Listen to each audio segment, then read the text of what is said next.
Hey guys, welcome back to RWM Finance. Well, today's video is our 3-month anniversary of RWM Finance. To those of y'all that have been there from the beginning, whenever I started this, thank y'all. Y'all are just incredible. Y'all are a big reason why I continue doing these. Hopefully I've been able to help y'all, and maybe for some of y'all I've helped make a difference in y'all's lives, or maybe even for some of y'all I might have inspired y'all to make some changes. Well, if you've just started watching this, I have made quite a few changes from the beginning whenever I started this, and I have to say that I think that they've been for the better. My goal for this channel is to continue growing and improving and, hopefully continue to help people out. So with all that said, once again, I just want to thank all the viewers out there. Now let's get to the snakebite effect. But first, if you haven't subscribed, please scroll down and click that subscribe button for me and we'll get to it. So I have a question for y'all. Are you an avid skateboarder? If not, maybe you've never even tried it. Or maybe it just never appealed to you. Now, for some of you, you might have tried skateboarding,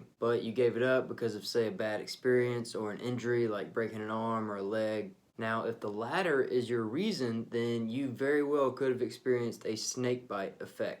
Skateboarding isn't the only activity where people will experience the snakebite effect. Some people experience it in driving a car because they get into a bad accident. And some people experience it in sports, like say baseball, because they get hit by a pitch. And some people actually experience the snakebite effect in investing. As the effect relates to investing, the snakebite effect refers to the unwillingness of an investor to take a risk following a loss. Many people who were involved in major financial disasters like the Great Depression, Black Monday, the recession of the early 1990s, the dot-com bubble, and the bear markets of 2007 to 2009 were victims of the snakebite effect. Now, I imagine that with everything that's happened to the economy due to the coronavirus will cause many more people to experience the snakebite effect. The effect is sometimes considered to have the opposite influence of overconfidence. The snakebite effect can cause people to be less confident when investing after a loss. Even if people had healthy portfolios before the loss, they can still suffer from lack of confidence when investing. This is why you need to give your money a purpose when you're investing. Most people believe that they can actually stomach the volatility of the stock market until they actually experience it, which is why you need to give your money a purpose and stick with your investment strategy. Otherwise, you could experience the snakebite effect. Warren Buffett says, unless you can watch your stock holdings decline by 50% without becoming panic-stricken, you should not be in the stock market. You know how you don't become panic-stricken by watching your stock holdings fall by 50%? You also want to know how you don't experience the snakebite effect? You give your money a purpose and remember your investing strategy. The stock market has never not come out of a depression, a recession, or even just a dip in the market. It has always come out of it. So just stick with your plan and ride it out.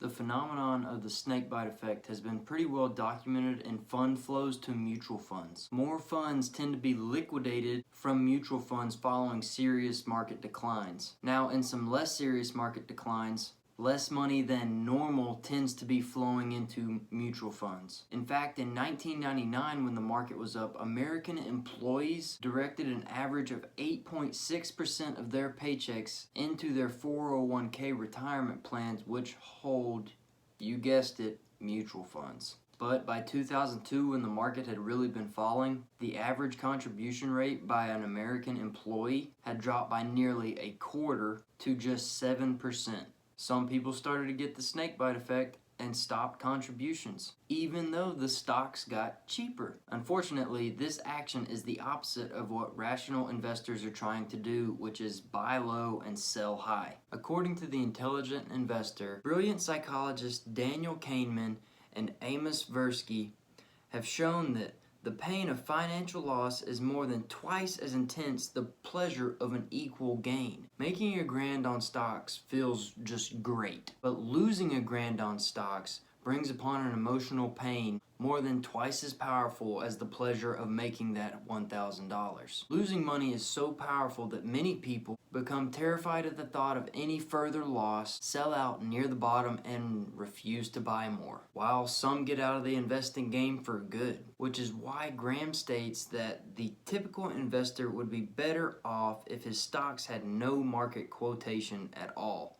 for he would be spared the mental anguish. Which is why he suggests investing only in companies that you feel would be good investments, even if you had no idea what their stock price was. So my point for this whole video is to help you understand that the ups and downs of the market are all just a part of investing. There will be good years, and then there will be bad years. But the more disciplined you are, and the more you understand what you are investing for, the better off you'll be. So don't become a victim of the snakebite effect. Because as I've said in earlier videos, the stock market is a great tool to build your wealth.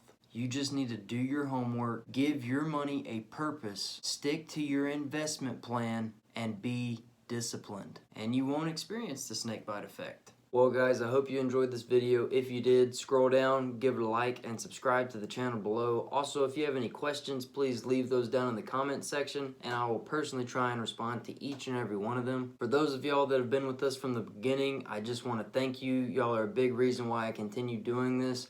If you haven't followed us on Instagram, please do that at RWM Finance. Make sure to check out the list of books in the description bar below. Remember guys, I post videos every Monday, Wednesday, and Friday, so make sure to tune in for the next video. As always, thank y'all for watching, and I will see y'all in the next video.